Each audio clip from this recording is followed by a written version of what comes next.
Want to welcome everybody to Iowa Postgame here from the Hawkeye of the Storm. Good evening, good night, whatever the case may be. I guess it is 9:30, so it's pretty much Betty Bye time, but at least not for the next hour. We're talking Hawkeye basketball after a busy day of Hawkeye hoops, and I am with you for a belated edition of the Postgame show, brought to you by Iowa Smokehouse, a locally owned company right down in the heart of Iowa, in Albia, Iowa. They are selling awesome snacking and game daying products. That's a word, game daying. I guess I made that up. Visit iowasmokehouse.com to see how you can be a part of the Iowa Smokehouse team, support a local company, support this show from the Hawkeye of the Storm, and support your tum-tum. Go to iowasmokehouse.com and use the code Hawkeyes for 15% off your total order of awesome Iowa Smokehouse products. And so, how do I get this off the screen? I mean, I love Iowa Smokehouse, but let's get that off the screen. All right, here we are, folks. We're talking Iowa men, Iowa men. No, that's not what we're talking about. We're not talking about Iowa men. We're talking about the Iowa men's basketball team. And I better get my my co-host for the evening on here, Kyle. Long day for me. We're all out of sorts today, out of whack, right? Long day for me, and I actually didn't finish watching the game until just a few minutes ago. So just so everybody's aware, this is very fresh for me. Okay. Yeah. So, but I ended up watching the whole game back, and that's why we're late. I had another obligation, very important obligation I had to take care of. And so watched the first half live, ended up watching both halves again back on demand later. And boy, an important win for this team. This was a win they had to have, and it wasn't perfect. I thought there were times tonight where, or today, that they were once again poor defensively, gave away too many layups, some open corner threes, and there were times where Michigan did not make them pay. There were other times where I thought Iowa was really good. I thought Owen Freeman did a lot better today, defending without fouling. Now, he wasn't going up against Julian Reese or certainly Zach Edey, but those are a couple of takeaways. So impressed by the effort from Peyton Sandfort and Tony Perkins. In fact, Peyton Sandfort is deservedly our RTI Threads player of the game. 26 points, 6 threes on 8 attempts. How about that? 6 rebounds, 3 assists, and let's draw attention to this number, 0 turnovers on following a game against Maryland where he committed a couple of really costly turnovers, especially in crunch time. He took care of the ball today, and I've been critical of his shot selection at times. All those shots, he squared up to the basket today, and none of them looked bad. And I know that's easy to say when they go in, but there are times, Kyle, and you know this, where he takes shots and you're like, man, as soon as it comes off his hand, it's not going in. Yeah, and boy, there's turnovers, and then for shooters like him, there's shot turnovers. Yeah, absolutely. And you can live with those when you've got someone like Caitlin Clark, but it was good to see Peyton take 8 good shots today. I thought all 8 shots that he took were good attempts. At least 7 of the 8 were good attempts. So congratulations to Peyton Sandfort, and my condolences out to him as I did not realize this. I don't think any of us knew about this, but he struggled Wednesday night, and it was, I guess, revealed to the media today that he lost his grandmother earlier the same day. So this team has really been hit with a lot of tragedy over the course of the season. We talk about Tony Perkins losing his grandmother not that long ago. We know that this team has dealt with some injuries as per normal. Peyton Sandfort now dealing with some adversity. And, I think Patrick, I know that maybe we're not talking as much about Patrick. He went through stuff last year that was documented. That stuff doesn't go away. I'm sure he's dealing with stuff even now. So, gutsy win. These guys came together, took a long trip up to Ann Arbor, and it's not easy to win on the road. I know this is a Michigan team that's not very good, but they could have easily lost today, Kyle. They could have easily went up there and lost, especially when they dug themselves, an 8 or 9 point deficit in the first half. Finished off the first half really strongly. Strong start to the second half, and they end up pulling away in the second half. Yeah, absolutely. I was certainly a little bit concerned in the first half. They're coming off of kind of a backbreaking loss at home to Maryland, a second really tough home loss in the last couple of weeks to start Big Ten play. So they came out slow, didn't really get it going until early in the second half. But man, those 2 guys that you mentioned, Tony Perkins, Peyton Sandfort. Tony Perkins he's been playing some incredible basketball the last couple of weeks here. These last 3 games, especially, they highlighted it in the broadcast pretty well. He was over 20 points the last 3 nights and has been efficient all 3 nights. Can we come to a consensus? I've been saying it for a while. Tony Perkins is the best player on this team. Can we just say that? Can we just determine that? That is, I think, pretty much consensus right now. Tony Perkins should be the number 1 option. On both sides, both ends. I think he's their best defender when he's given the opportunity. I know that Josh Dix has been put in, he's put in a position on, was it Jameer Young the other night, where he's, I understand that this staff really likes Josh and he can defend at a decent level. I still think Tony is their most athletic guard. He's not their best 3-point shooter, but he also has proven he can make threes. That's one thing we need to make very clear. He has proven he can make threes. In fact, tonight, Tony Perkins finished the night with 24 points, 2 of 4 from 3. That is exactly what you want to see out of him. You don't want to see him taking 8 shots from 3 like Peyton Sandfort, but when he's taking shots, they need to be good shots. And if he's making, 40 to 50% of them, giddy up.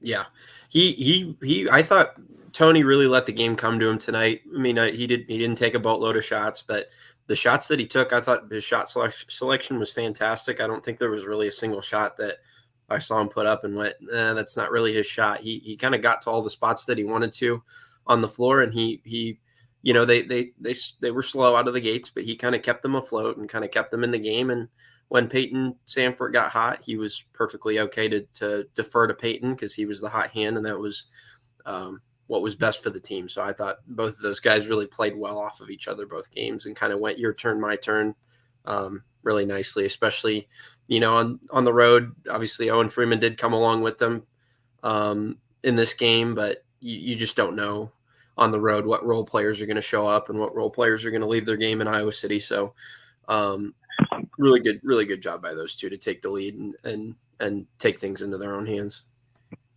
And it wasn't perfect, like we said. Defensively, there were times where they weren't very good, especially in that first half. I think Patrick McCaffrey is just struggling so much right now on the basketball court.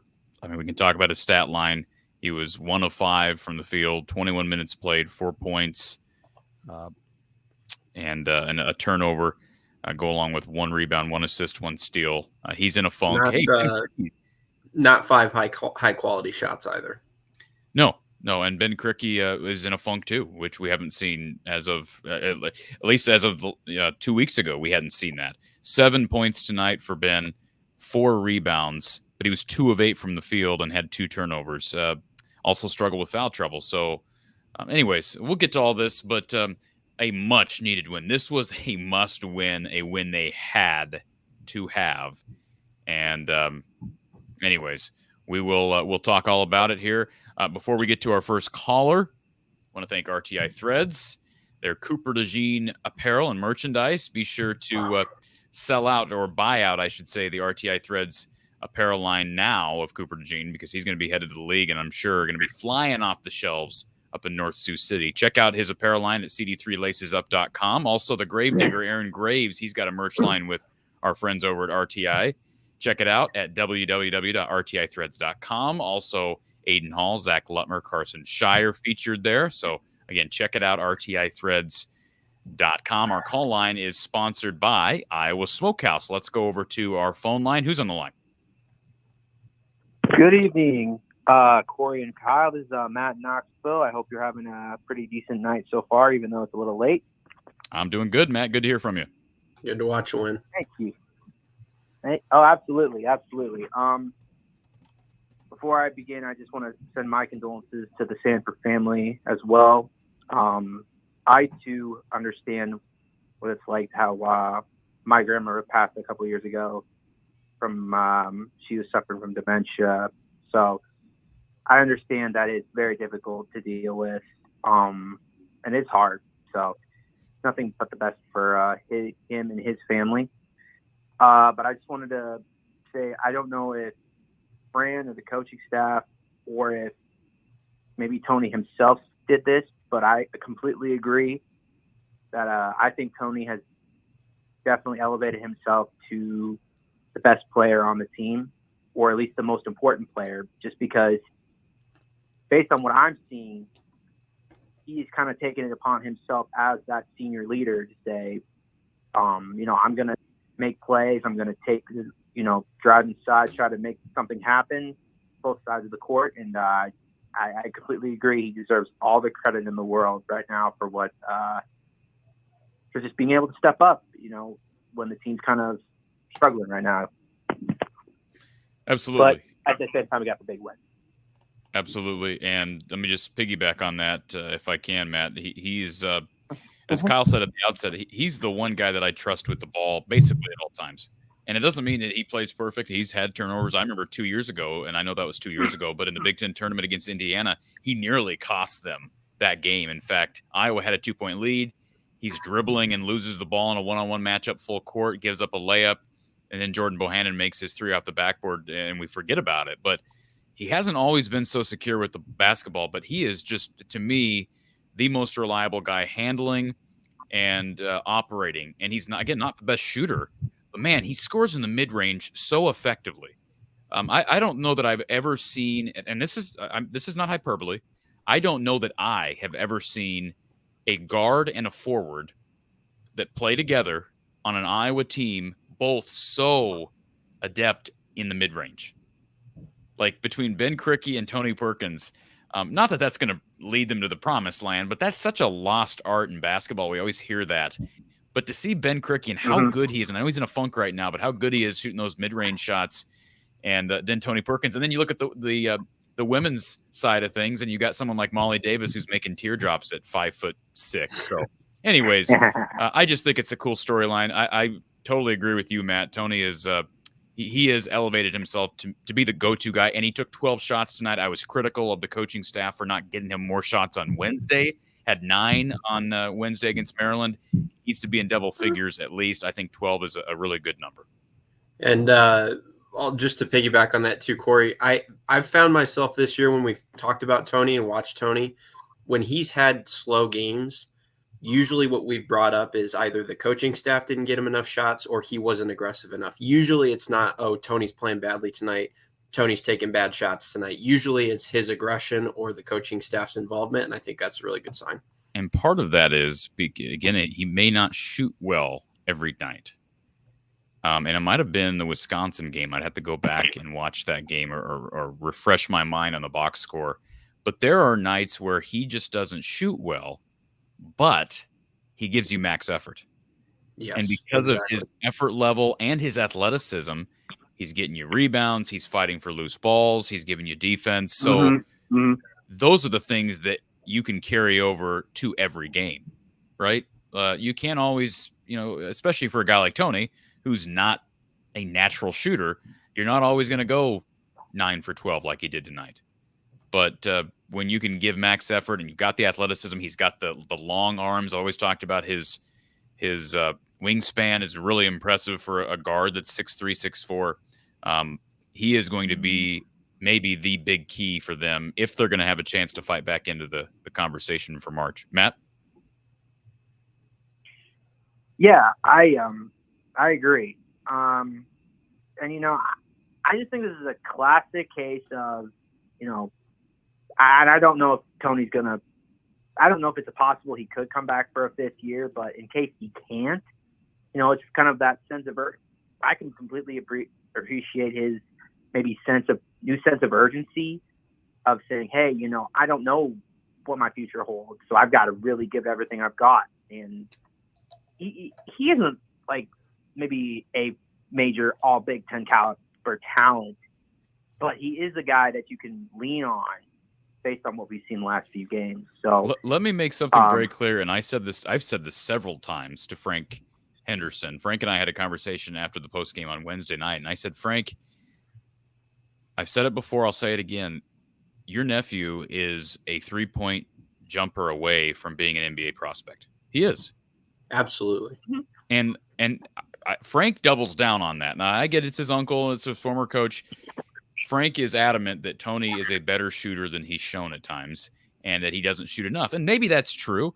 I mean, I don't know. Kyle, you're the stats guy. Go look up what Tony Perkins is shooting from 3 on the season. I'm guessing he's not shooting too badly from outside.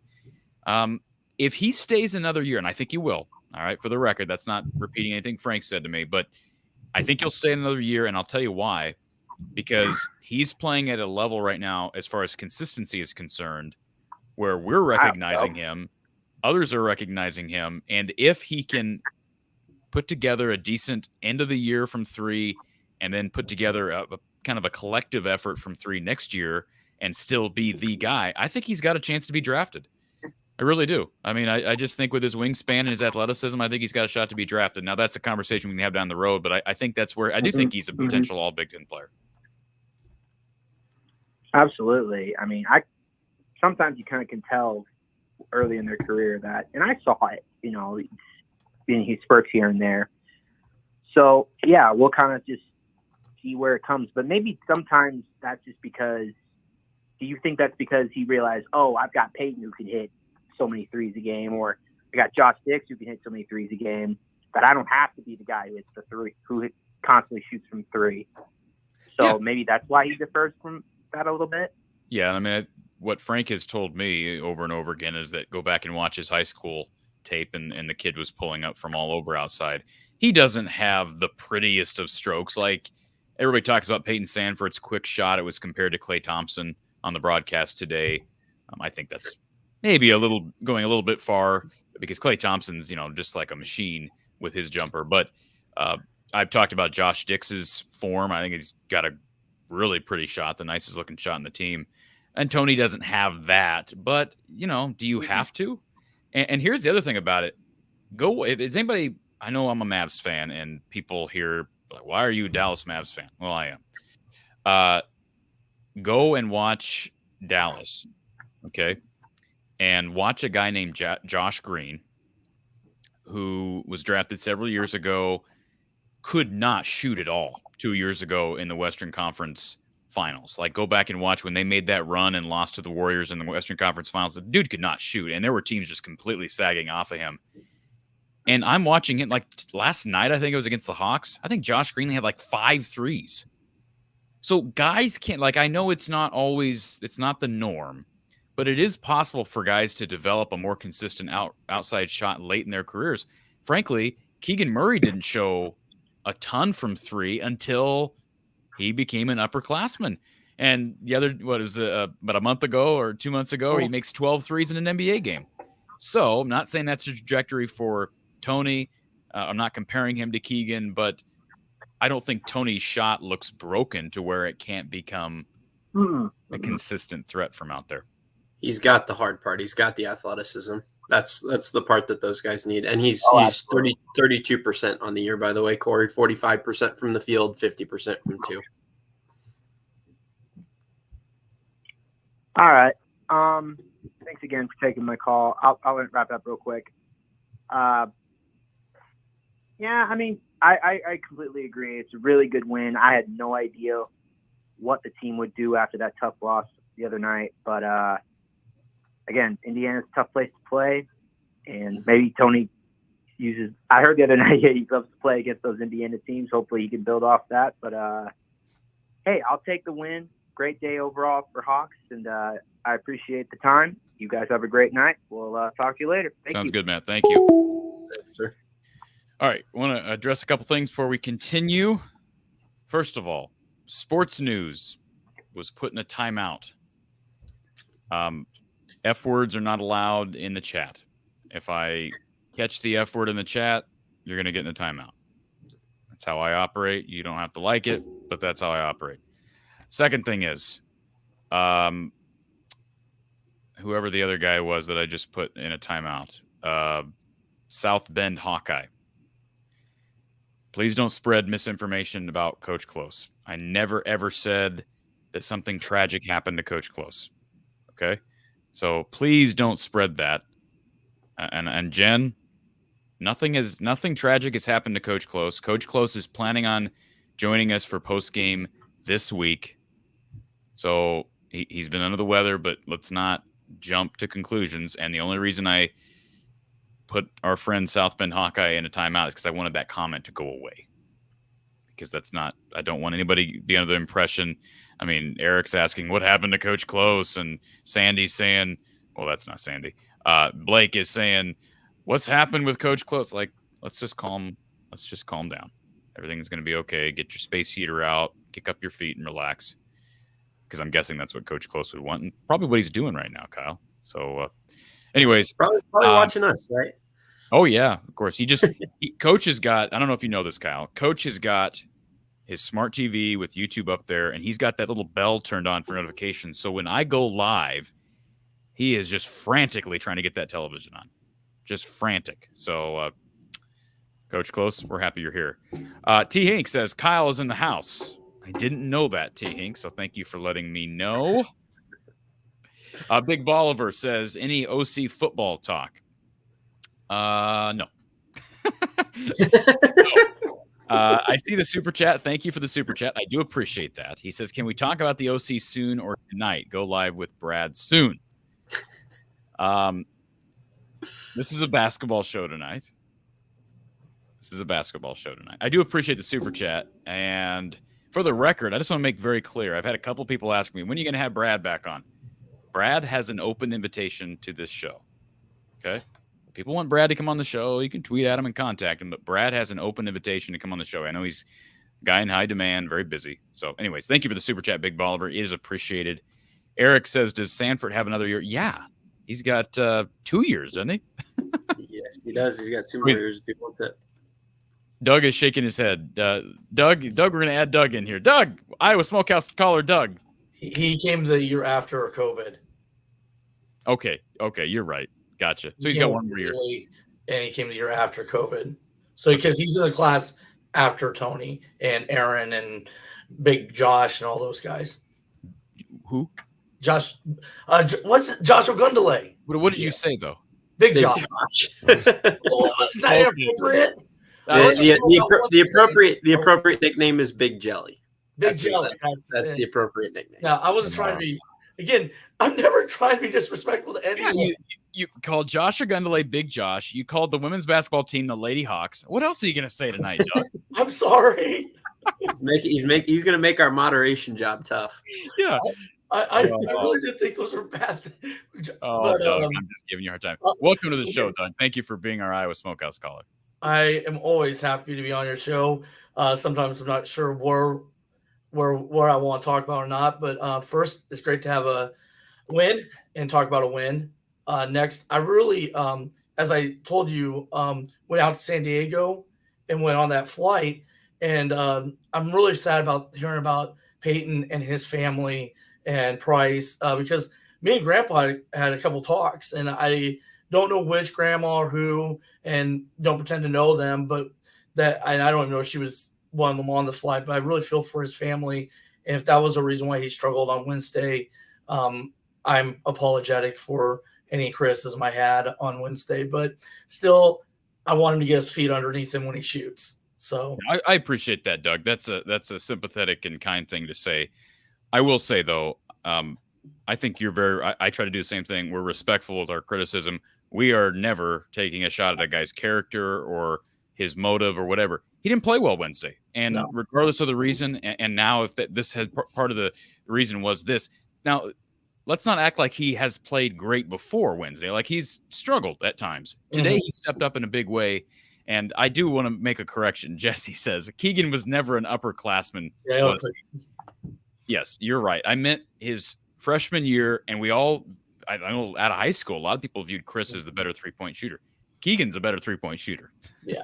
Okay. He just is. And we're seeing that at the NBA level. So I really meant his senior year, especially late in his senior year in the Big Ten tournament. He came alive. And then heading into the NBA, he's been an elite three-point shooter. Yes. And Chris is starting to come around too. I shared an article in one of the Iowa basketball groups about Chris coming around. And so, but he's a rookie. So people need to give them time. I think both of them will have some type of NBA career. I think to compare Chris and Keegan, it's kind of rough, but they are twins, but that's natural. Another congratulations is Tony getting on the 1,000-point club. Back in the day, as I've told you, I memorized the 1,000-point club back when I had a media guide, and Don Nelson was the 7th all-time leading scorer. Now he's like 15.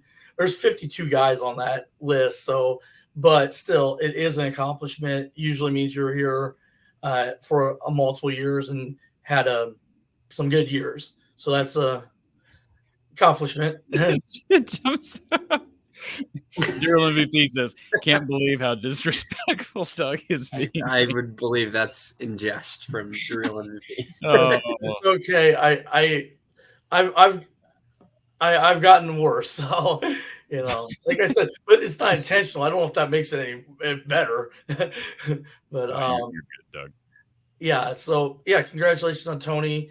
Looked on Basketball Reference. He's averaging attempts, only 2.5 attempts from 3-point line a game right now. Okay. What's his percentage? Whatever. 32. 32. Yeah. So he's shooting 2.5 and making 33. I'd like to get that up. I mean, I think for him to be an NBA prospect, he needs to be shooting high 30s. Or at least mid to high 30s. I think for him to get a look at a second round pick down the line. If he needs to be 35% or 36% from the NBA line to not be losing his team points as he shoots. I don't think that's like he's not going to probably get 36, 37% this year. He'd have to shoot really well the rest of the way out. But he could do what Keegan did his sophomore year and turn it on late in the year and kind of put his foot down and then, hey, I'm going to come back and show these scouts that wasn't just a mirage. I'm going to do it the whole year. And then if he has a year where he's collecting 36 to 38% from three, I think he's got a great shot. I'm going to ask you a question now because I think I've asked you it twice and you haven't done a video on it. And it's a recruit for basketball, that NBA Academy kid, because I know nothing about him. And I've been asking people, even in the chat, like I know all the times I act like I know everything. I know nothing about this recruit and want to know something more than. I'll tell you what, Doug, I don't know as much about him as I would like to either. And I've reached out to Chris. I've tried to get him on the show. I've not gotten a response. But I will do a video. It kind of got pushed under the rug. I think he committed during kind of a busy time as far as Iowa athletics is concerned. And same is concerned with our good friend Sports News. He says, "Where's this Quinn Schulte video?" Well, and again, I just don't know anything about Chris. Like most of them, like I can find all this stuff about Cooper. I know you guys are not big fans of the 247 guys, but I can find stuff on well, you said that before. I don't know. Anyway, I can find stuff on Cooper and other recruits. I just can't find anything on Chris. So that's one of the reasons I was asking. Maybe you guys could help. Tell me what type of player he was or something like that. Yep. But as far as this season goes, 12-8, and we've gotten some tickets off of the secondary market for Ohio State, Wisconsin, and Penn State. So we'll go to 3 of them. We'll see what type of crowds there are. I would like you're always playing for something, and not that it upset me when some people or even the season's never over. I mean, they have to play the games, If they had lost tonight, Doug. If they had lost, this was a tournament elimination game tonight. Yeah. If they lost well, tonight, I mean, technically no, because if you win out, they're in, but they're not winning out, right? Like it's not reasonable to think they can win out. So I would say this was a tournament chance saving game, right? Yeah. So now they play Indiana. Now Indiana, they're 12-8. They've lost some games. They're not unbeatable, and Iowa's won there before. And they won their next 4 games in a row are against teams in the Big Ten that are under 500 in conference play, and then their next game is against Maryland, who's 5-5. They don't play a murderer's row. Even though I said about a week ago, they've got a really tough stretch coming up because you look at Indiana on the road, you look at Ohio State, you look at on the road against Penn State. But again, like you said, Penn State's 9-11, Ohio State's 13-7. There are a lot of middling teams in this conference, and chances to win on the road. Iowa's got to get it done somewhere. Ohio State did not look good against Northwestern just a few minutes ago, and so I think it's weird right now that we're 2-2 on the road in the Big Ten and 2-3 at home. That's kind of weird, in my opinion. But we got into road. We got that Michigan game back. So, and I don't. You guys probably both agree that 10-10 doesn't guarantee us anything. 11-9. I mean, but 11, and I've said this before, Doug. Not to interrupt you. I think 10-10. I'm guessing they don't make it. I'll be really nervous on Selection Sunday. 11-9. I'll be nervous, but I think depending on who the 11 wins are against, they'll have a decent shot. I think they're in at 12-8. That's where I stand on the record. It depends on tournament too. They could go 10-10 and win 3 tournament games and be in. Yeah. Or 11-9 and win 2 tournament games and be in. Yeah, my father always jokes, if they win every game from here on out, they'd be national champs. It's true. I'll tell you what, did you see DePaul's record? They flashed that on the screen today during the game. They're 3-15. Doug, if they win every game from here on out, they're in the tournament, and they win in the national. How'd they do against Creighton today? I just watched that for a few minutes. I imagine Creighton beat them pretty handily.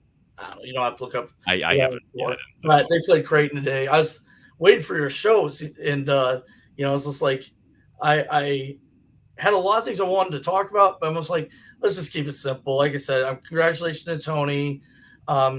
Feel bad for Peyton and his family, and just hopefully we can get a couple of these next Indiana or Ohio State. And right now the season still has hope for an NCAA tournament, not anything more than that. But And real quick, T. Hink, this is a question for Doug. What's the record in Big Ten play to make it to the tournament? So this is your opinion, not mine or not Kyle's, Doug. I would it depends. I just looked at Mike Corsi's teams. He only had 6 teams in from the Big Ten. It kind of depends if he had Purdue, Wisconsin, Illinois, Michigan State, who Michigan State the computers like, but they still have a pretty bad record. Northwestern, Nebraska. He had Ohio State out and had us out. And if you after those teams, I don't really know who the 7th team in the Big Ten would be. I mean, because I'm I just think it'd be either Indiana, Ohio State, us, or one of those teams, or Maryland. I guess Maryland's now 5-5 and boost their record up to, so really right now isn't a good 7th team in the Big Ten. So that's what I'm saying though. But I don't think I'm not a bracketologist, mm-hmm. and maybe we should get Tim Kruger on here earlier in the year. But I don't think that the Big Ten only gets 6 in. I think that's ludicrous. So I think somebody's going to get in that may not deserve to get in, and that could be us. But again, I shared that on your, because you were trying to promote the Facebook page earlier. I shared that in a comment on the Facebook page, his thing. He had 6 Mountain West teams in. 5 Mountain. Yeah, I've seen that before too. So I would hate to this would be my ultimate nightmare. Us play in a first 4 game in Dayton against Nevada. That would be my ultimate nightmare, but who knows? That might happen. I would, to be clear, I would take that right now. Oh yeah, absolutely. If I knew they were in Dayton, 100%. I'd go out to Dayton. Would you go out to Dayton, Tony or Doug? I would think about it. Yeah, definitely. I would definitely think about going out to Dayton. Where's that to Cincinnati? So trying to think. I don't know where Dayton is. I don't. Ohio better. I know it's on the river. So Tony's going like this in the queue. I love how people start gesturing to me in the queue. Like, you do it, Doug. Tony does it. They all do it. Anyway, go ahead. Well, again, and they're never mean gestures or disrespectful. No, it's not like the kid that starts flipping me off. Yeah, that was my next fear. You don't put me in timeout for making some weird gesture or think I'm giving you gang symbols or something. I don't know. But yeah. Well, again, I think Indiana is, and Indiana's coach hates Fran, right? Like, just really hates Fran. I guess he does. Yeah, that's all he was. Well, like I said, Ohio State didn't look good. Indiana, maybe Tony has some encouragement because his home state and they overlooked him. Yep. And Assembly Hall is one of the places I would really like to go see a game at. But I will let Tony and the other guys talk and figure out how to ever get out of here. Okay, so thank you very much. Appreciate it, sir. All right. Appreciate everybody being here. Iowa defeating Michigan today, 88-78 up at the Chrysler Center in Ann Arbor. Jake, is it an overreaction to say Patrick should start getting DNPs, did not play? Yeah, that's probably an overreaction, but he is not playing well. He should not have gotten 21 minutes today, though. I will agree with that. And another thing, too, can I point something out? DeSante Bowen, 6 minutes tonight. He hasn't gotten 20 minutes in a game since, I think, over a month ago. That baffles me. That blows my mind. I wouldn't normally say this, but is there any way he doesn't transfer at the end of the year? I don't know. I mean, seriously. I hate to say that. I'm being completely authentic, completely transparent. I just can't imagine a scenario where he doesn't transfer. He hasn't even gotten 10 minutes 4 of his last 5 games. Or sorry, no, he got 11 minutes. So 3 out of the last 5, and then the other 2 he got 11 and 14 minutes. He's not playing. I'm not there in practice every day, but if he's half the player that we expected him to be coming out of high school, he should be playing. He's shown flashes. I think he finishes around the rim better than Brock Harding does. And certainly as good, if not better, than Josh Dix. The problem is, I think his confidence level's not there, and he just right now doesn't have a shot. Yeah, he doesn't get in an offensive rhythm. And I looked at his splits just a second ago. He's actually taking care of the ball a lot better too. Last year he was 1 assist against 1 turnover. This year he's 2.5 assists against 0.7 turnovers. So his assist to turnover is like 3.6 or 3.7 to 1. There's nothing wrong with that. All right. A couple things to our little buddy boy in the queue, who's also known as Sports News. I know you're trying to be funny, Ben, but if you keep it up, I am going to ban you from StreamYard, and I'll also ban you on YouTube. So please keep your act together. Can we do that, Kyle? You think I our hope so, but you've had to kick a couple people this week, so I don't know. I try not to ban anybody, right? Like I put somebody in timeout and make them look at the corner of the wall, corner of the room, but I don't want to ban anybody. So please, as long as we're not making obscene gestures or begging to be put in front of people, right? All right, he's giving me the thumbs up. So he's giving me the thumbs up in the queue. So we'll give him a chance here, but he's on a probation. So we're on a no. What do they call that? A no tolerance position. Yeah, Kyle? no shenanigans. Anyways, no shenanigans. Let's get to our. Let's see. We got our phone line open. 515-635-1601. 515-635-1601. T Hink wants to know about the COVID year. Yeah, I mean, unless there's some guy that had a medical hardship waiver prior to 2020, and then he, played in 2020, that would be a situation where he could have 7 years of eligibility.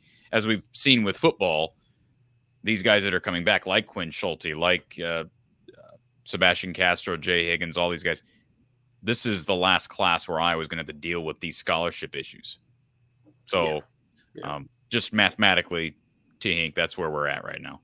Was there, I know, sorry, this is probably off topic, but in the NCAA, the last year of kids that got the COVID year, were they the kids that were freshmen and missed their freshman year, or were they the kids that were senior in high school whenever COVID hit? Senior in high school. Okay. Well, no. Right. No, technically, if a guy wanted to there's a few guys that obviously would have redshirted after. Like I'm trying to think of an example of someone who Riley Mulvey would be a guy.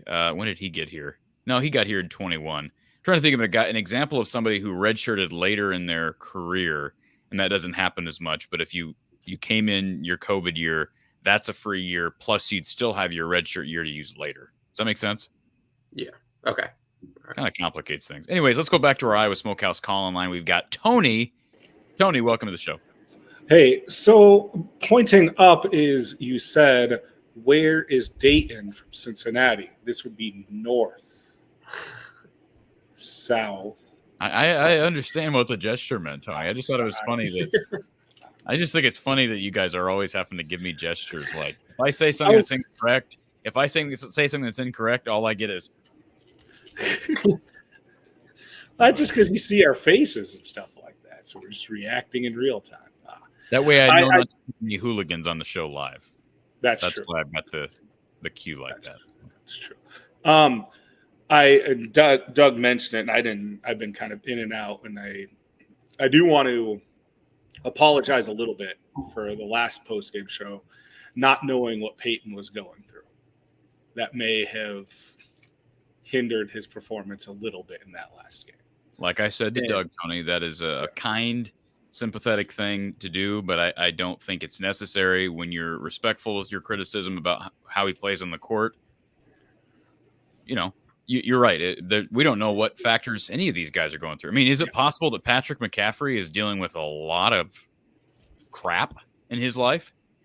Yeah, there was his brother was involved in a fatal accident after Patrick took a leave of absence last year for anxiety. So, we can be critical and also recognize that these guys have lives and they're real human beings, and that's why it should never get personal. Yeah. And I mean, also throw in the fact that his older brother is dating the biggest basketball star to step on campus ever.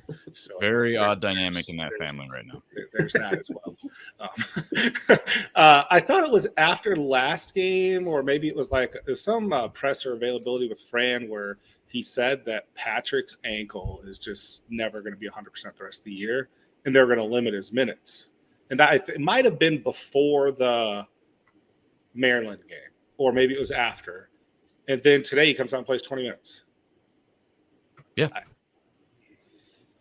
I don't know if I haven't listened to any post-game stuff with Fran, but I think that would have been an excellent question. Is Patrick deserving of the 21 minutes at this point?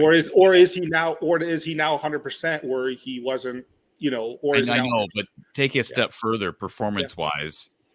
Either he's healthy and he got too many minutes because of his performance, or he's not healthy and he got too many minutes because he's not healthy. Yeah. Right? Yeah. It's got to be something. Yep. Yeah, I don't know what the answer is. People are asking about, people have said, like, what record do we need? Like, was asked Doug and stuff like that. We could literally lose the rest of our games and still make the Big Ten tournament by winning the conference tournament. So, make the NCAA tournament. Yeah, make the NCAA tournament. Sorry. Like, there's not really a magic number. And DeRio said it in the comments. The Mountain West could have just as many bids as the Big Ten.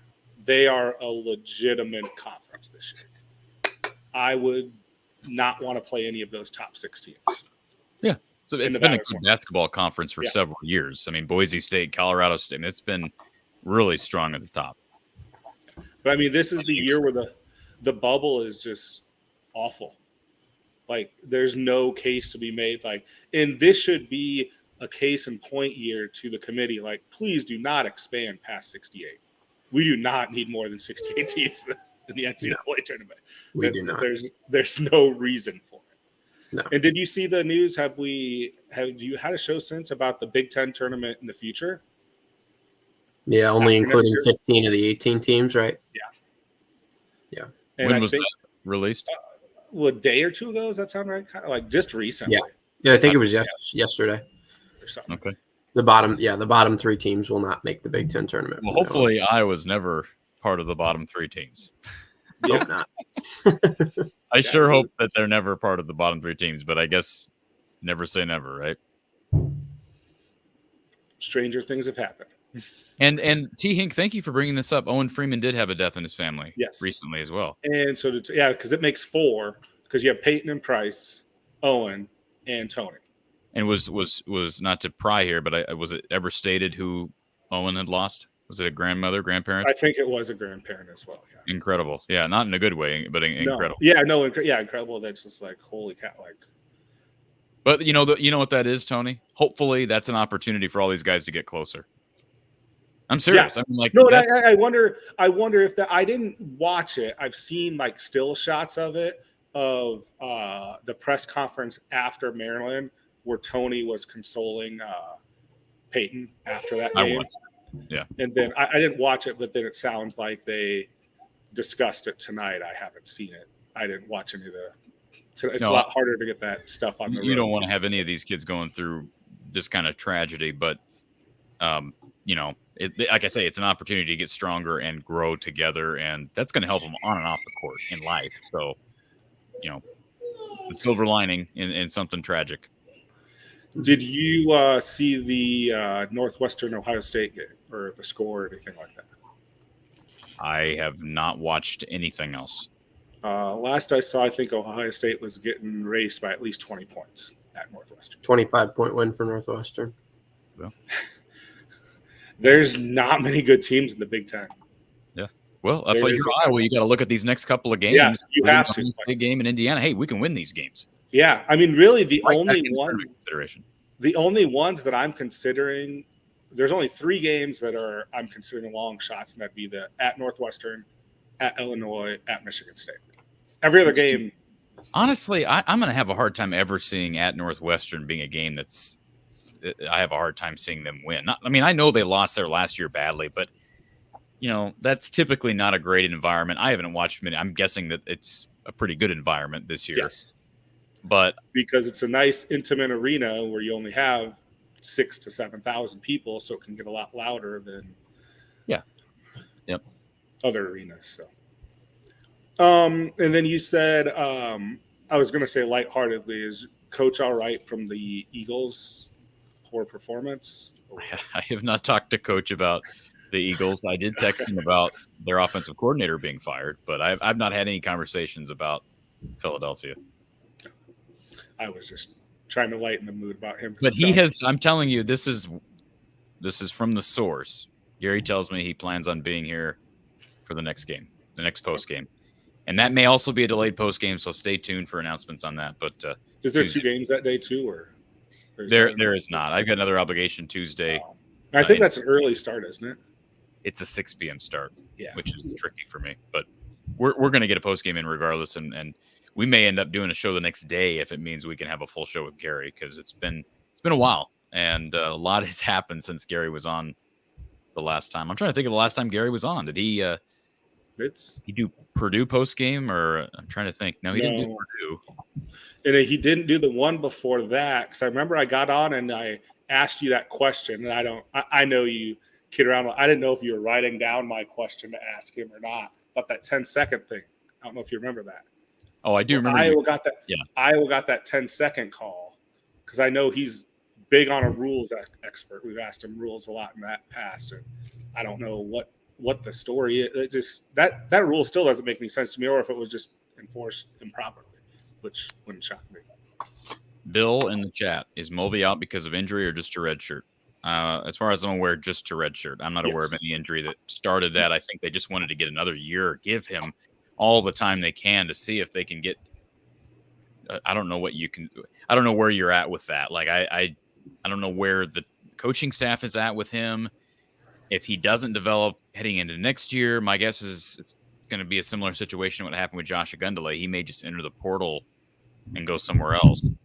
And that's another.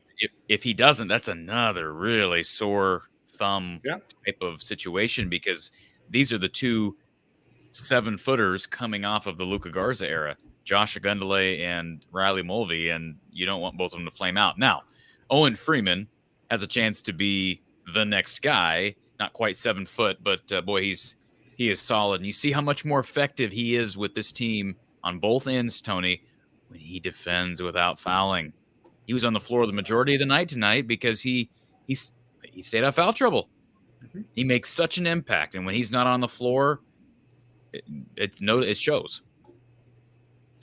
It does. And one thing I will say with Riley is he seems engaged, at least on the bench. He is. He's a very good, based on everything I've seen and heard, he's a very good teammate. So that's about all I got. I just really wanted to get on, and now it's just a sad deal with 4 of these guys now, and 2 of them brothers. Absolutely. Losing a member of the family, and this is like a month, isn't it? Yeah, very, very close together. They're all like. It's not like it was like beginning, middle. It's like they've all happened very recently. Tony's was the first one. Was that when was that? Was that end of December, I believe. End of December. Okay. Yeah. And we're just getting the end of January. Yeah. It's crazy. Oh, but the net rankings are looking a lot better for us. I'll say that with stacking up in the conference after Ohio State's dismal performance today. By the way, I did get your email. You did get that? Okay. Email. I will be. I do update that every day, Corey. So I appreciate that. If I have 2 copies of it, so if the one that I gave you isn't updating, just email me and I'll email it back to you. So sounds good. Okay. Hey, have a good one. Thanks, guys. Thank you, Tony. Appreciate it, sir. Always enjoyed Tony's calls. So our Iowa Smokehouse call-in line is still up for the time being. We got a few more minutes left. Shall we give our friend Sports News a chance, Kyle? I think we do. Give him a chance. Okay. Probation. I don't know what you saw. I can't see what you can. Period starts now. Let's go to Ben, aka Sports News. Ben, what's up? You under control here? You composed? Yeah. Okay. All right. Good. Okay. I really feel like that. Like Sanford was like shooting better with his feet today, and like not like forcing shots. Like yeah. Yeah. I thought his shot selection was a lot better. He's not necessarily known for always taking the best looks from 2, from 3, and all his shots were, I thought he was square up to the basket. They looked crisp. They looked pure. Didn't look like he was short arming anything. And what do you know? He made most of them. Yeah. Follow through looked confident. Yeah, for sure. And I feel like that like this lineup is better with Dix in it. I feel like he just brings like a better motor than Patrick does. I feel like Patrick today he took a little bit of contact, but not many. But absolutely. And Sports news / Ben, can I ask you a question before you leave? Yeah. Where's the Quinn Schulte return video at? I don't know. Okay. Let me know if you find it. All right. Thank you, sir. Appreciate that. Kelly, yes, please smash the like button. Hit the like button, smash it. I'm not responsible for damaged keyboards, but I do appreciate you doing that. And let's go back to our Iowa Smokehouse call line. We've got James on hold. James calling me out in the private chat says, "Bro, we lost to Michigan, Maryland." No, that wasn't you. I was talking about Tony. I was saying, or Doug, I think, or was saying like the games, like every other game here and there. I'm like, we lost to Michigan and Maryland. We can't say anything because any game we can lose, but this team's not compared to what it used to be. So I don't feel really comfortable about any game going into it. That was my only point I was trying to make. Where it's like, and that's why when people were talking about this game today, I'm like, hey, yeah, Michigan's not very good. Iowa already lost to them, and it's on the road. So it's not a marquee victory. It's not going to really help them on the resume, but it's another Big Ten win, and it is a road win. They need to get them back. Right, yeah. The only point I was trying to make there was just like, I don't feel comfortable with any game with this team. You never know. They could lose any game, any moment. I mean, every team can, but sometimes in Iowa teams, you have a little bit more faith where it's like, okay, we're a little better this year, so we should be able to handle this team with confidence. I don't really get that feeling with this team, if that makes sense. Yeah, if they were that type of team that was going to get hot and run the table, like they would have taken care of that Michigan game and that Maryland game. And really, the tough thing about the start to the conference season is if they would have taken care of those two teams, they would have been 6-3 and in a great spot going into this kind of back half of conference play. But so if they don't dig themselves out of this hole, then they're going to look back on those two games and really, really feel bad about them. Yeah, for sure. I agree. And that's one thing I said too. I agree with Cory. You had to have this one. A couple of things from my perspective was I do agree with Ben a little bit in respect of I feel like Dick should start and Patrick off the bench. But Patrick also was forcing a lot of unneeded shots. And I don't know, maybe that's because he missed so much time. And I'm not giving him any – he shouldn't have shot those anyways. But, like, I don't know in his head if it's like, oh, I missed so much time. But I feel like he was taking way too many shots that he shouldn't have that kind of gave them a little bit more momentum at the end there than what needed to be done. He could have just took the smart shot, layup or in and out threes and take the smart shots instead of just trying to force stuff. It's probably a difficult thing for him mentality-wise too because, like, you're thinking this year, no Murray's on the roster. He's in his 5th year, kind of super senior year. I'm sure in his head leading up into this season, he's thinking, I'm going to be maybe the first or second guy on the offense. And, here he is. He hasn't been playing well, and then he's had this ankle injury. So he's probably still trying to take shots like he's trying to be that kind of guy that I think he probably envisioned himself being before the season. Yeah, for sure. A couple of stats that surprised me. 8 of 16 from 3. Whenever you shoot 50% from 3, it doesn't matter who you play. You should win that game, and you should win that game. With what ease. Do you think, with ease, but what do you think about the attempts, Cory? Because they've been pretty low on 3-point attempts the last few games, haven't they? I'm okay with that. I don't like the idea of having to live and die by the 3. And I do too. It just feels unusual watching the games, not watching them jack up a lot of shots. Well, I mean, we shot 16. We shot 16, and Peyton shot 8 of them. So he shot half of our 3-point attempts. Yeah. Last year, they were way too dependent on the 3-point shot. Yeah. And, they just shoot their way out of games. And I'm making shots. And, remember the Northwestern game on the road last year, James? Yeah, they shot themselves out of that 3. Yeah. Wisconsin game on the road. But the thing I think I realized from this team compared to the last year team is like sometimes it's not Peyton, no, but everybody else, if they're not hitting, a lot of times they won't shoot as much threes. Teams in the past, a lot of times if they're not hitting, they're still chucking. Yeah, Chris and Egan and Bohannon and some of those guys they're still chucking them up even if they're not going in. Yeah, for sure. Another stat line that I thought was crazy too is 18-18 from the free throw line.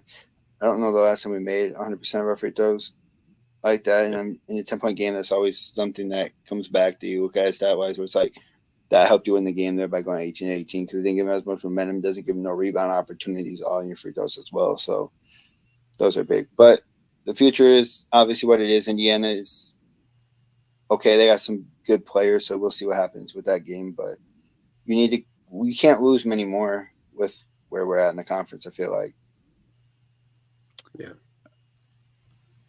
Yeah, absolutely, James.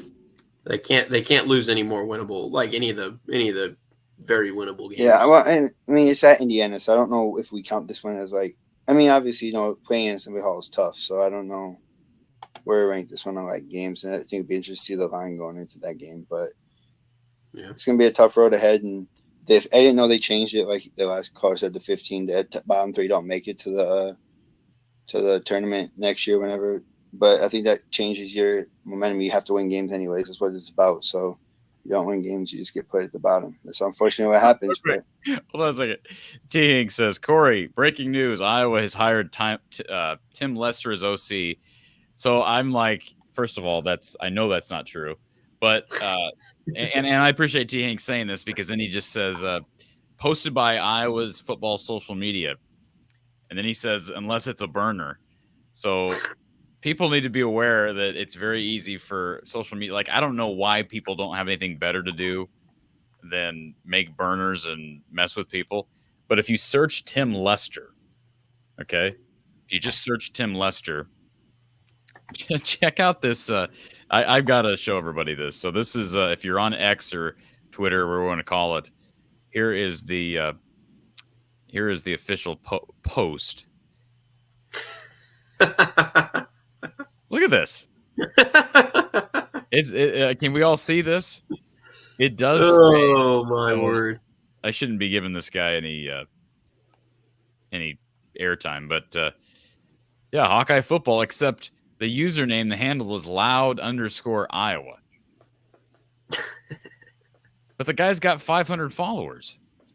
How does he have 500 followers? I don't know.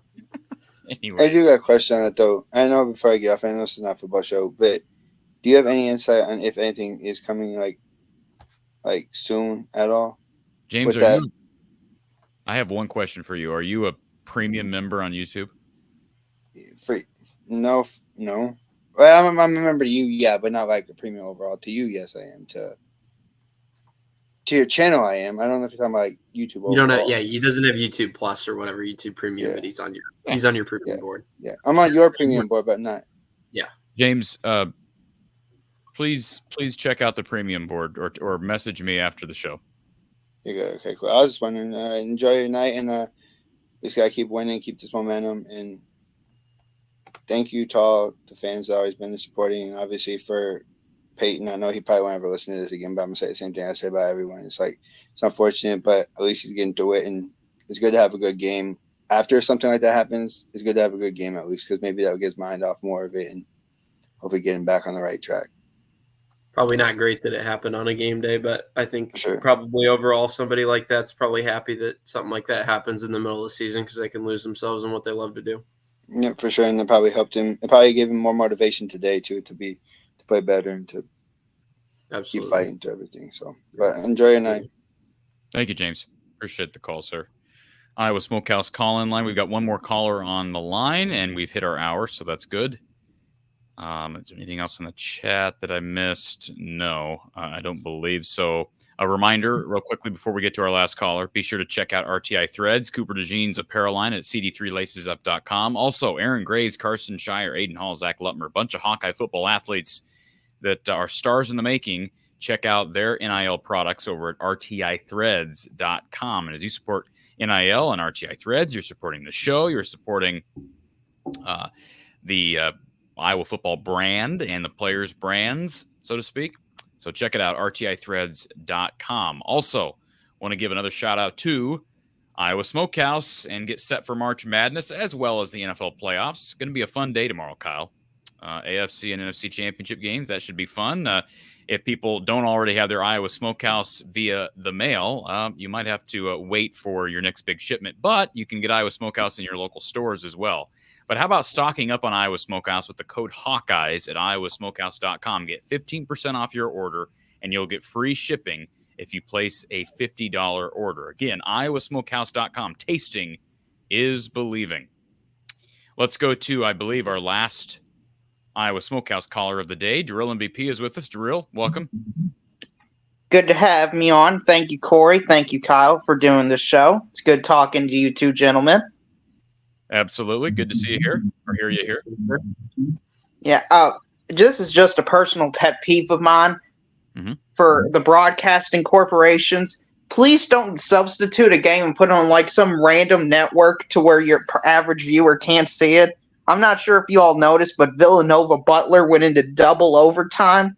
And the first time I saw the game was like 38-27 or something like that. So if we could just have more allotted time for these basketball games, that would be helpful. It's the Second time in 3 games, right? Second time in 3 games, correct, for Iowa, and they've both been on weekend games where Iowa's game is preceded by a double or triple overtime. Overtime, yeah. Triple overtime. I mean, if people didn't have streaming services, like I watch the whole game, right, on the Fox Sports app, and but if people don't have streaming, and you don't have FS2, you're done, right? Yeah. And I know slightly unrelated, but did Baylor and TCU go to triple overtime today as well? Yes. Look at this. Drill MVP Mark Rogers is following you over to this channel and telling you it's called a market protect, and the overlap is dictated by advertising. So take that, Drill. What is Mark doing over here? At least he didn't call you the fake MVP.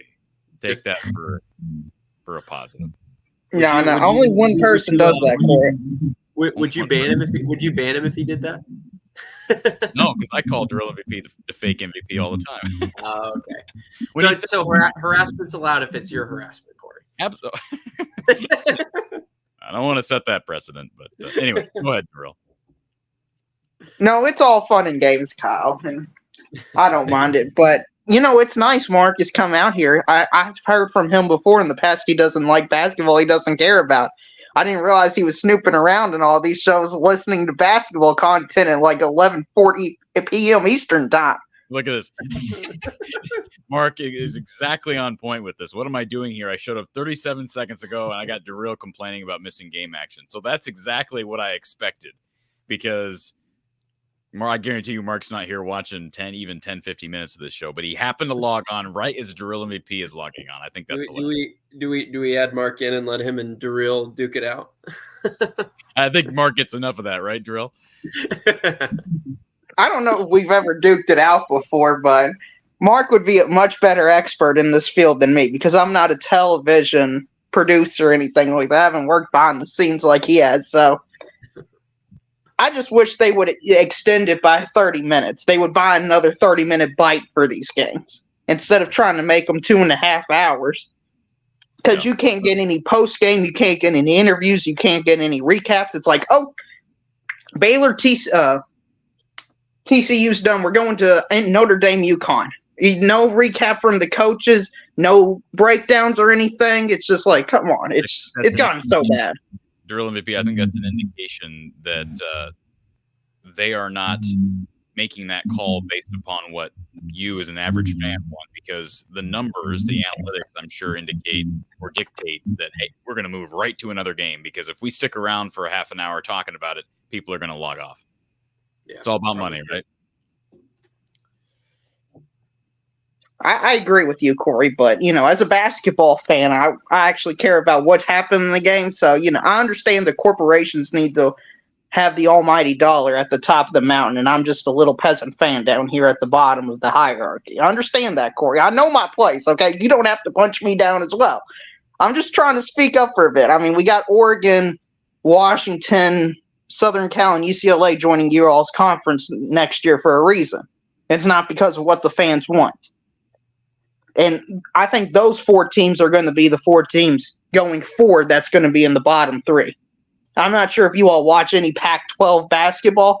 It's atrocious outside of Arizona. Well, but USC it's garbage. He's been a perennial top 25 team for several years. And UCLA's got some of the best history in the sport. So I'm not saying that I'm not saying you're wrong. I don't watch USC and UCLA a lot right now. Those aren't bad programs, and Washington has not been a bad program. Well, they're not bad. UCLA and USC's bad this year. Oh, I don't. Yeah, like I say, I don't know. I'm talking about they're bad this year, Cory. Like, and Oregon, I think, lost to this Michigan team, or they barely survived. I think they barely beat this Michigan team. And I want to ask you about Juwan Howard. I think he's a dead man walking. I mean, he should be fired. He's basically the Scott Frost. If you remember him in Nebraska football, he's basically the basketball version of it. He'll find a way to lose. He will find a way to lose. Do you remember Scott Frost, Cory? Yeah, I do, and I dislike Juwan Howard as much as I disliked Scott Frost, and for very different reasons. You don't like your coaches who punch other coaches, Cory? I think Scott Frost has some problems, some personal problems. I think he was in over his head at Nebraska. I think he's probably a decent X's and O's guy. Like, he'd probably be a good coordinator somewhere, but he's got some personal stuff that is going to prevent him from getting some of the better jobs out there. I don't think he's doing anything right now. As it relates to Juwan Howard, I don't like bullies. And I just didn't appreciate what he did last year. No, I don't. I didn't appreciate that at all. And it didn't. Did we ever get an official apology for that, Drill? No. Well, I'll trust Kyle on this. I didn't like the fact that the AD. Well, both of those. I thought both sides, the Wisconsin side, the Michigan side. I have very little respect for Greg Gard, and I understand that Coach Close worked with Greg Gard for a while. I have very little respect for Greg Gard. Let me just say that. And I would like for him and Juwan Johnson to be gone. But anyways. The voice of college football says Michigan fans are telling him that Sherrone Moore is the second coming. Maybe he can sprinkle some magic fairy dust on Juwan. I'm so happy that Sherrone Moore is getting hired by Michigan because I think he's T. Hink just said it. He stole the words from my voice. Sherrone Moore is overrated. I think that's going to be, I don't know this. I can't see the future, but I do think he's overrated. But maybe I'm living off that one performance against that Iowa defense that did not look very good. So the man hasn't even coached a game, Cory. I know. But I've seen him cry like a baby on national television. So that was a pretty pathetic introduction to the world, I will say. Well, I mean, nothing wrong with crying, right? Can we just be clear? Nothing wrong with crying, Kyle. There is something wrong with crying for a suspended cheater. When you're sobbing, I mean, just absolutely just oh my goodness, bellowing out. The profanity was also a bit much. I didn't appreciate that on live television. Yeah. He just lost control. Yep. Oh, we love him though, right? So, anyways, RTI Threads player of the game tonight, folks. Peyton Sanford, 26 points, 6 of 8 from the field, from 3, 6 points, 3 assists, 0 turnovers. So, really good day for Peyton. And his 3-point shooting is obviously going to be really important heading down the stretch of this season, even though they're taking less threes, as Kyle brought up earlier. This is still a Fran McCaffrey coach team, and they're going to some extent, live and die off of being able to make threes. They got to be able to make the threes that they get, and they were really good. They were efficient from behind the line tonight. That's what they're going to need to do against anybody, not just Michigan. And Michigan doesn't play very good defense. Let's just establish that. They're not a very good defensive team. I will say both. Neither team played well defensively. I think the shot making was really good on both sides at times. The shot making was good tonight. I thought there was some really nice shot making. I don't think it was necessarily just horrible defense on both ends. Yeah. Okay, this is something else I wanted to ask you all is, I understand Iowa's offensive identity, what they're trying to do. What is Iowa's goal on defense? What is their ideal possession? I'm not trying to be mean. I seriously haven't figured this out. I think Fran's philosophy right now is, if we can force turnovers, confuse the defense, because they do like to switch up from different types of zone to back to man, and then they go full court, and I think they seem to really get involved and engage defensively when they're in the full court press, Kyle. Like, that's one thing that I'll give them credit for, but I do think it's kind of like I don't want to say an act, but it's kind of it's gimmicky. The thing that annoys me about that line of thinking is that when you base your whole defense off of off of the press and trying to force turnovers, like, the reality is, if you play a great game with the press, you might force turnovers, on 15% of the possessions. I mean, you're still going to have to defend for 65 possessions. Like, I don't know. That just annoys me because it's Just real not. quick to address Jared in the chat, and I appreciate Jared being a premium member here on the YouTube channel. He says, "What's with the Greg Gard hate? Fran McCaffrey acts like a petulant child most games with the highest technical foul rate in modern basketball." Let me I don't know if that's true or not, first of all. But secondly, I want to make something very clear. I am not close to Fran McCaffrey off the court, but I know enough about Fran McCaffrey off the court to have a much higher opinion of Fran McCaffrey than I have of what I know about Greg Gard. I'll leave it at that. It's not just what happened with Juwan Howard. I'll leave it at that. So there's the answer. I've been critical of Fran for how he's acted on the court. Believe me, I've been critical of Fran McCaffrey. I thought he was fine today. In fact, I thought he was a little bit overly subdued against Maryland the other night. Oh yeah, I noticed that. I was watching the game and I had an eye on him a lot of the time when the game was kind of falling apart, like almost waiting for him to blow it, but he never did. He hasn't stared down an official this year. That's good. No, he hasn't. Is it possible that he was a little bit subdued on Wednesday, in part due to the Sanford situation? I don't know. I'm just like, that happened that day. And he's got two players on his team who are dealing with tremendous grief. I don't know. Yeah. Who knows? So, anyways, Darryl, I'm going to let you go. Thank you for calling, sir. And we'll look forward to many more here in the near future with March Madness around the corner. Yeah, no problem. Good talking to you, Kyle. Good talking to you, Corey. It's good to have you both on. The final thing I'll say is Iowa scored, 88 points today? I think we should at least get 88 likes. I think that's a reasonable and fair goal. Appreciate that, Darryl. Thank you for promoting. No problem, Corey. Good to talk to you, sir. All right. So a couple things as it relates to numbers. Yes, please like the video. If you're here, just scroll down, hit the thumbs up button. It does help in the algorithm. If you're interested in sponsoring, reach out to me. Email me from the eye of the storm at outlook.com. You can also leave a message on our studio line, 515-635-1601. Doc in Sioux City, using our text line again. Again, not many people use the text line. I like it. Doc says, here in Sioux City, Owen and Cricky need jump hook shots.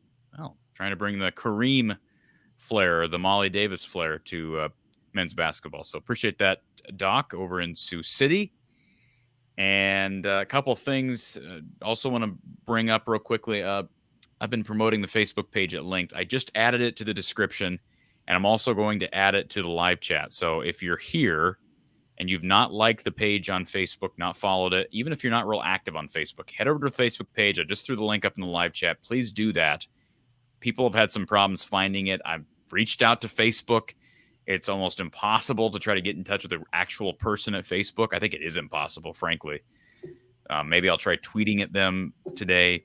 But having issues finding the page via the search feature on Facebook. So, please follow the link. I just added it to the description, put it in the live chat.